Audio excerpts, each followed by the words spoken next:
आज हम आपको क्लास 11th में हिंदी काव्य खंड में सूरदास जी के द्वारा रचित विनय नामक पाठ को पढ़ाएंगे। सूरदास जी का विनय के पद हैं, तो वही आज हम पद पढ़ेंगे। देखिए, लिखा है कि अब के राख लेऊ भगवान, हौ अनाथ बैठो द्रुम दरिया, पारिद साधे बान। ताके डर मैं भाज्यो चाहत, ऊपर ढुक्यो सुजान, तुहु भांति दुख भयो आन, यह कौन उबारे प्राण। सुमिरत ही अहिडस्यो पारधि, कर छूट्यो संधान, सूरदास सर लग्यो जानहि, जय जय कृपा निधान। अब के राख लेऊ भगवान, यानी इस जो आपका ये पद लिखा हुआ है, तो इसमें जो है श्री कृष्ण की को अत्यधिक कृपालु बताया गया है, अत्यधिक दयालु बताया गया है। और उनकी दृष्टि में जो श्री कृष्ण के भक्त होते हैं, वो यदि किसी विकट परिस्थिति में होते हैं तो श्री कृष्ण की जो भक्त हैं, श्री कृष्ण उनकी मदद करते हैं, उन्हें हमेशा मुक्ति दिलाते हैं, उनकी हर प्रकार से सहायता करते हैं। तो हर परिस्थितियों से बचाने वाला, हर दुख से बचाने वाले श्री कृष्ण की भक्ति ही है। तो वही उन्होंने भक्त ने ही प्रार्थना की है भगवान से कि अब के राख लो भगवान। तो भक्त जो है पक्षी के रूप में बताया गया है। भक्त को किसके रूप में बताया गया है? तो भक्त को पक्षी के रूप में बताया गया है कि वो भगवान से प्रार्थना करता है कि हे भगवान, इस बार मेरी रक्षा कीजिए। हे भगवान, अब की बार मेरी रक्षा कीजिए। मैं अनाथ, हाँ अनाथ बैठो द्रुम दरिया। द्रुम दरिया मीन्स क्या होता है? वृक्ष की छाया। क्या होता है? तो होता है वृक्ष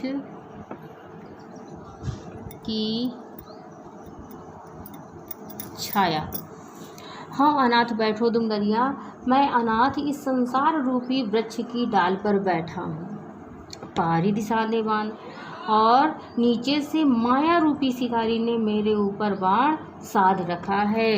ताके डर मैं भाजो चाहत, ऊपर ढुको जान, और जिसके डर से मैं भागना चाहता हूँ, तो विषय मेरे ऊपर जो है, विषय वासना रूपी बाज जो है वो मंडरा रहा है। वो मुझ पर झपट पड़ेगा। विषय वासना रूपी बाज मेरे सर के ऊपर मंडरा रहा है। दुह भांत दुख भयो आन, यह कौन उबारे प्राण। अब तो दोनों ही ओर से मेरे ऊपर संकट आ गया है, संकट की स्थिति आ गई है। इस समय भला मेरे प्राणों की रक्षा कौन कर सकता है? अब मेरे प्राणों की रक्षा कौन करेगा? सुमिरत ही अहिडस्यो पारधि, कर छूटो संधान। और जब पक्षी रूपी भक्त ने भगवान का स्मरण किया, भगवान को याद किया, उसी समय ज्ञान रूपी सर्प, उसी समय भगवान ने ज्ञान रूपी सर्प भेज दिया, जिसने आकर के शिकारी को डस लिया। जिसने आकर के शिकारी को डस लिया और उसके हाथ से धनुष की डोरी पर जो चढ़ी बाण लगा हुआ था, प्रत्यंचा चढ़ी हुई थी, वो बाण छूट गया, जो जाकर बाज को लग गया। और इस प्रकार जो शिकारी और बाज दोनों ही मर गए, और भगवान ने अपने भक्त की रक्षा कर ली। सूरदास सर लग्यो सचानहि, जय जय कृपा निधान। सूरदास जी कहते हैं कि जैसे ही भक्त ने ईश्वर को याद किया, ईश्वर ने तत्काल ही उनकी मदद की, और जिससे भक्त दोनों ओर के संकट से बच गया। हे दया के भंडार, हे दया के सागर, भगवान आपकी जय हो, जय हो, जय हो।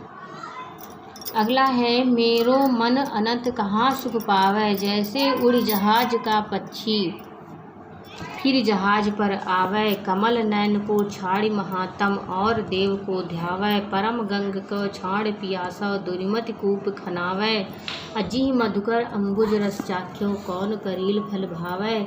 सूरदास प्रभु काम धेनु, तज छेरी कौन दुहावे। और इस पद में देखिए उन्होंने वर्णन किया है। सूरदास जी कहते हैं कि मेरा मन जो है अनंत इच्छाओं वाला है। मेरे मन की अनंत, क्योंकि मनुष्य की इच्छाएं कभी, इच्छाओं का अंत नहीं होता है। तो सूरदास जी कहते हैं कि मेरा जो मन है वो अनंत इच्छाओं वाला है, उसे भला कहाँ सुख मिल सकता है। हे भगवान, जैसे उड़ जहाज का पंछी फिर जहाज पर आवे। हे भगवान कृष्ण को, जो मेरा मन है भगवान कृष्ण को छोड़कर भला किसकी उपासना करे, उसे भला कैसे सुख मिल सकता है। और जिस प्रकार पानी के जहाज पर बैठा हुआ पक्षी जिस प्रकार पानी के जहाज पर बैठा हुआ पक्षी बीच समुद्र में दूसरे आश्रय की खोज में जहाज से उड़कर दूर दूर तक भटकता रहता है, लेकिन जब उसे कोई सहारा नहीं मिलता है, उसे पैर टिकाने तक का स्थान नहीं मिलता, तो वो विवश होकर वहाँ पुनः जहाज पर आकर के बैठ जाता है। वो तब तक भटकता रहता है और जब उसे कोई आश्रय नहीं मिलता तो फिर आकर के उसी जहाज पर बैठ जाता है। कमल नयन को छाड़ महात्म और देव को ध्यावे, और केवल उसे वही सहारा मिलता है।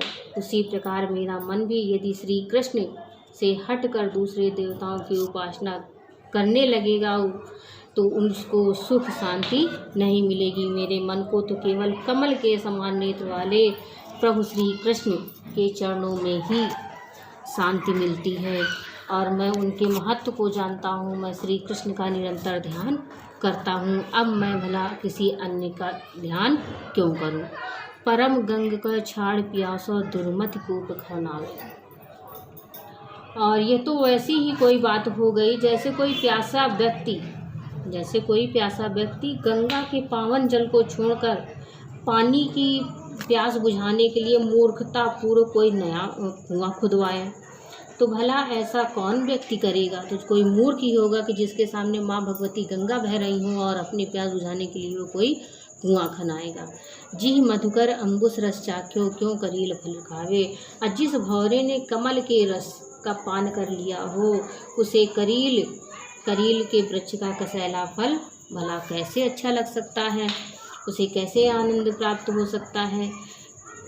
सूरदास प्रभु कामधेनु तज छेरी कौन न्याय। सूरदास जी कहते हैं कि मेरे प्रभु रूपी कामधेनु जो हैं उन्हें छोड़कर भला कौन समझदार व्यक्ति जो है बकरी दुहाने जाएगा। अर्थात जब सारे देवी देवता इन्हीं श्री कृष्ण की ही उपासना करते हैं, श्री कृष्ण की ही कामना करते हैं, तो भला उन सर्वेश्वर को छोड़कर मैं अन्य देवी देवताओं से आस लगाना जो है कोई समझदारी का काम नहीं है।